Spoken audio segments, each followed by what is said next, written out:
আসসালামু আলাইকুম। প্রিয় দর্শক, একটা অভিযোগ বিশেষ করে আমার বিরুদ্ধে প্রায়ই বলা হয়, সেটা হলো আমি নাকি কেবল সমালোচনাই করি, আমি নাকি সকলের সমালোচনা করি, আমি কোনো প্রশংসা করি না, অথবা সমালোচনা করলেও গঠনমূলক সমালোচনা করি না। এই অভিযোগটার ব্যাপারে আমি দু একটা কথা বলতে চাই। সেটা হলো যে দেখেন, আসলে প্রশংসা করার লোকের তো অভাব নাই। যখন সরকার থাকেন তখন সরকারের প্রশংসা করে কিছু সুবিধা পাওয়ার জন্য অনেকেই সরকারের প্রশংসা করেন, এবং সরকারের যারা বেতনভোগী লোকজন আছেন তারাও তো প্রশংসা করেন, সারাক্ষণই প্রশংসা করেন। প্রত্যেকটা মন্ত্রণালয়ের একজন জনসংযোগ কর্মকর্তা আছে, তার কাজই হলো সরকারের প্রশংসা করা, তার কাজই হলো সরকারের উন্নয়নমূলক কাজগুলো মানুষের মধ্যে প্রচার করা। এই বিটিভি আছে, তারা সরকারের প্রশংসা করে, যদিও সেগুলি কেউ দেখে না, কিন্তু প্রশংসা করার লোকের অভাব নাই। আবার যখন সমালোচনা হয় তখন সমালোচনা অনেক সময় কুৎসায় পরিণত হয়, সেটাও কিন্তু হয়, কিন্তু আমি চেষ্টা করি সমালোচনাটা করতে, কুৎসাটা নয়। এবং আমার সমালোচনা করার অর্থ হচ্ছে, লক্ষ্যটা হচ্ছে কাউকে বেকায়দায় ফেলা না, বরঞ্চ তার যে ভুলগুলি আছে যেগুলো আমার চোখে পড়েছে অথবা আমার কাছে ভুল মনে হয়েছে, ওগুলো কিন্তু ভুল নাও হতে পারে, কিন্তু আমার কাছে মনে হয়েছে সেটা আমি বলে দিচ্ছি এই কারণে যে ওখান থেকে হয়তো ওনারা একটা দ্বিতীয় অথবা তৃতীয় চিন্তা করতে পারেন। আমাদের মূল লক্ষ্যটা কি? মূল লক্ষ্যটা হলো দেশটা ঠিকঠাকভাবে চলা। আমাদের মূল লক্ষ্যটা হলো নাগরিকরা তাদের অধিকার যেন ঠিকঠাক মতো পায়, সেই চেষ্টা করা। যাক, লম্বা ভূমিকা হয়ে গেল। আমি এখন যে কারণে এত কথা বললাম সেটা হলো, আজ আমি কোনো সমালোচনা করতে চাচ্ছি না, আজ কোনো প্রশংসাও করব না, আজ কিছু পরামর্শ দিতে চাচ্ছি আমি। এখন আপনি বলবেন, বেটা তুই কে পরামর্শ দেওয়ার? হ্যাঁ, আমি কেউ না, কিন্তু আমি এই দেশের একজন নাগরিক, তো আর দিনে দিনে একটু বয়সও হয়ে গেছে, মাঝে মাঝে মনে হয় একটু টুকটাক পরামর্শ দেই না। এটা কেন বললাম সেটাও আমি বলছি। আমাদের এই যে নতুন সরকার এসেছে, এই নতুন সরকারের মধ্যে সবচেয়ে বেশি দৌড়ঝাঁপ কে পারছে বলেন তো? আমার বিবেচনায় সবচেয়ে বেশি দৌড়ঝাঁপ পারছেন আমাদের শিক্ষামন্ত্রী। এটা হলো আমি যতটুকু দেখেছি, উনি বিভিন্ন জায়গায় যাচ্ছেন, বিভিন্ন দেশের বিভিন্ন অঞ্চলে যাচ্ছেন, শিক্ষা প্রতিষ্ঠানে যাচ্ছেন, এবং একদম শুরুর দিনই উনি কিছু কিছু কথা বলেছেন। আমাদের এখন জাম্প করতে হবে, নর্মাল জাম্প না হাই জাম্প দিতে হবে, অনেক কথা উনি বলেছেন। হয়তো অনেকে এগুলিকে বাগাড়ম্বরও মনে করতে পারেন, কিছু কিছু বাগাড়ম্বর যে নাই তা না, আছে, কিন্তু তারপরেও এই ভদ্রলোক চেষ্টা করছেন, এটা আমার মনে হয়েছে। এবং যেহেতু উনি চেষ্টা করছেন, কাজে আমার মনে হয়েছে ওনাকে কিছু কথা বরং আমি বলি। দেখেন, শিক্ষাটা আমার কাছে সবচেয়ে গুরুত্বপূর্ণ বিষয় মনে করি আমি। একটা দেশের জন্য, একটা দেশের দুর্নীতি থামানোর জন্য, অথবা একটা দেশের উন্নয়নের জন্য আমার বিবেচনায় সবচেয়ে গুরুত্বপূর্ণ খাতটা হচ্ছে শিক্ষা খাত। আপনি যদি জাতিকে অশিক্ষিত করে রাখেন তাহলে সেই জাতি নিজের অধিকার সম্পর্কে জানতে পারবে না। আপনি এই জন্যই দেখবেন প্রত্যেকটা স্বৈরাচারী সরকার তারা কিন্তু চেষ্টা করে শিক্ষাটাকে পিছিয়ে রাখতে, শিক্ষার নামে দলীয়করণ করতে। কাজে শিক্ষাটা সবচেয়ে গুরুত্বপূর্ণ।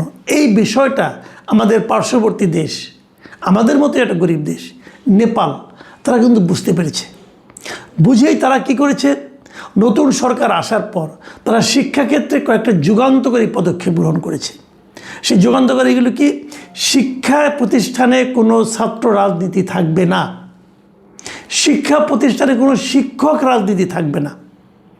ছাত্র রাজনীতির ব্যাপারে ওনারা বলছেন এখানে ছাত্রদের একটা সংগঠন থাকতে পারে, ছাত্রদের কোনো রাজনীতি না, কোনো রাজনৈতিক দলের অঙ্গ সংগঠন নয়। স্টুডেন্টদের, শিক্ষার্থীদের অধিকার আদায়ের জন্য এক ধরনের কমিটির মতো থাকতে পারে, কিন্তু সেটা স্টুডেন্ট পলিটিক্স নয়, এবং শিক্ষক রাজনীতি ওটা একেবারেই নয়।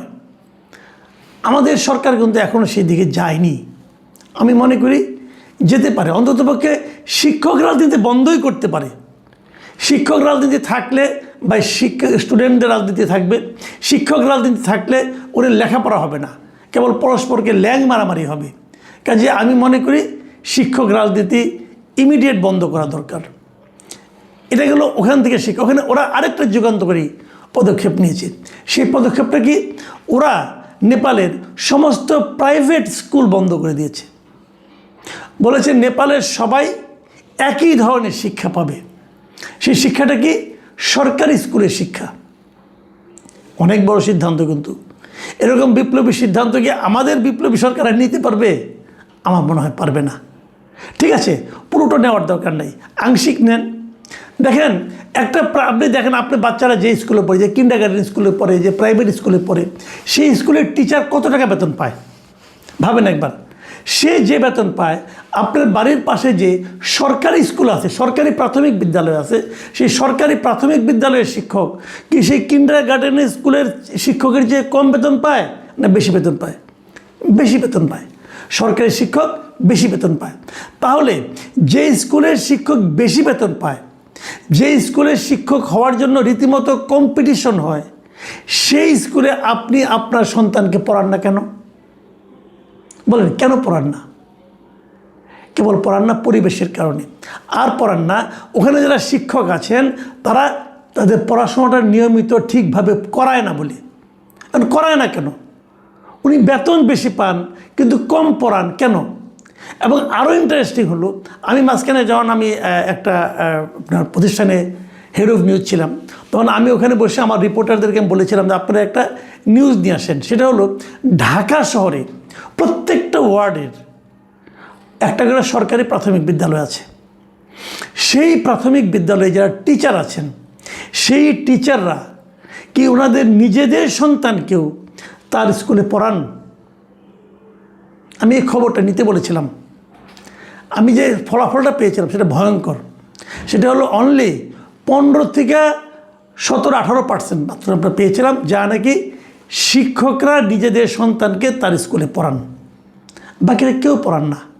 বাকিরা সবাই তার সন্তানকে কিন্ডারগার্টেনে পাঠান, পাঠিয়ে উনি নিজে সেই সরকারি স্কুলে টিচিং করতে আসেন। তাহলে শিক্ষার উন্নতি আপনি কীভাবে আশা করেন? সরকারকে কি নিয়ম করতে পারবে যে যত সরকারি কর্মকর্তা আছেন, সরকারি কর্মকর্তা যারা সরকারি চাকরিজীবী যত লোক আছেন, সরকারের সঙ্গে সম্পৃক্ত যত লোক আছেন, সকলকে বাধ্যতামূলকভাবে সরকারি স্কুলে পড়াতে হবে? বলতে পারবেন? বাস্তবায়ন করতে পারবেন? যদি পারেন তাহলে এই সরকারি স্কুলগুলোর মান উন্নত হতে বাধ্য। এই কাজ কিন্তু দিল্লিতে হয়েছিল। দিল্লিতে এর আগে যখন আম আদমি পার্টি যখন ক্ষমতায় ছিল কেজরিওয়ালের, তারা কিন্তু ওখানকার সরকারি স্কুলগুলোকে এত উন্নত করেছিল যে সমস্ত লোক, সমস্ত এখানে সাধারণ মানুষ অথবা বড় বড় আমলা যারা আছেন, যারা ধনী মানুষ আছেন, তারাও সবাই কিন্তু সরকারি স্কুলে নিজেদের সন্তানকে পাঠাতেন।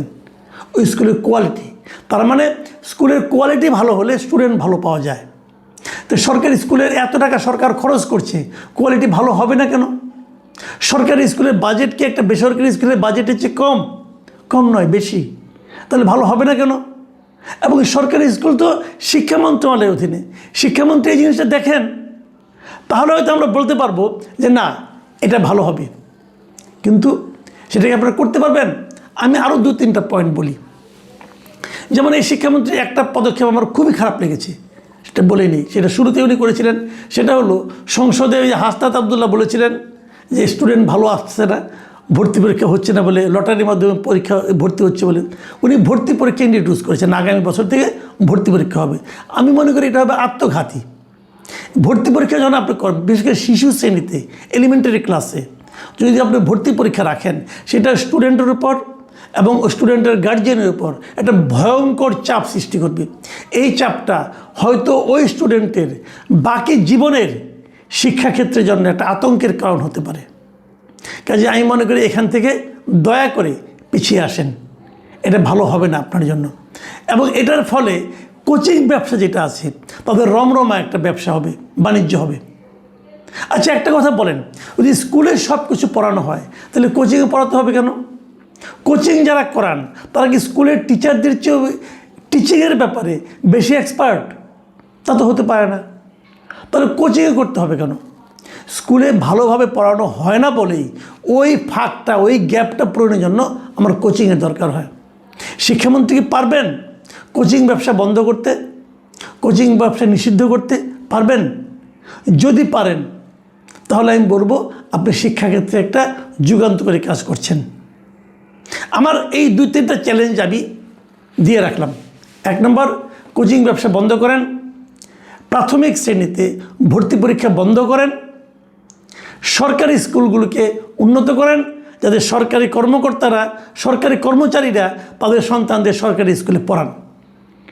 কেবল তাহলে আমি মনে করি এই যে স্টুডেন্টদের এই শিক্ষামন্ত্রীর যে দৌড়ঝাঁপ, এটা কার্যকর ফল আনবে। আরেকটা কথা বলে শেষ করি। আমাদের প্রধানমন্ত্রী বলেছেন না যে 50 কোটি গাছ লাগাতে হবে, 25 কোটি গাছ লাগাতে হবে। এই গাছ লাগানোর কাজে স্টুডেন্টদেরকে ইনভলভ করেন। এটা অত্যন্ত ভালো একটা পদক্ষেপ। কিচ্ছু করতে হবে না। প্রত্যেকটা স্কুল পর্যায়ে যত স্টুডেন্ট আছে সবাইকে বলে দিন যে তোমরা 5টা করে গাছ লাগাবা, এবং সেই গাছ স্কুল কর্তৃপক্ষ সরবরাহ করবে। সরকারের দায়িত্ব হবে গাছগুলো স্কুলে পৌঁছে দেওয়া, এবং স্কুল কর্তৃপক্ষ প্রত্যেকটা স্টুডেন্টকে 5টা করে গাছ দেবে, এবং এই গাছগুলো তারা রাস্তার ধারে বপন করবে, এবং বপন করার পর বাসা থেকে আসার পথে বপন করবে। বপন করার পর এগুলিকে তারা যত্নও করবে। 6 মাস পরে স্কুলের পক্ষ থেকে চেক করা হবে যে গাছগুলির কী কন্ডিশন। যদি 6টা গাছই থাকে অথবা 5টা গাছই থাকে তাহলে তাকে 50 নাম্বার দেবেন। এই নাম্বারটা পরীক্ষার খাতায় যুক্ত হবে।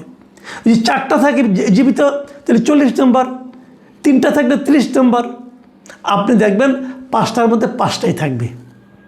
তাহলে হয়তো 6টা 7টা গুনবে, 5টা থাকবে। বৃক্ষরোপণের যে অভিযান, এটা যদি সফল করতে চান শিক্ষামন্ত্রীকে বলবো এই পদ্ধতি অবলম্বন করেন। প্রিয় দর্শক, আজ পরামর্শ দিলাম, কোনো সমালোচনা করলাম না। তার মধ্যেও যদি কেউ 2-1টা সমালোচনা খুঁজে পান আমাকে ক্ষমা করবেন। আপনারা ভালো থাকবেন। আগামীতে আবার কথা হবে। আল্লাহ হাফেজ।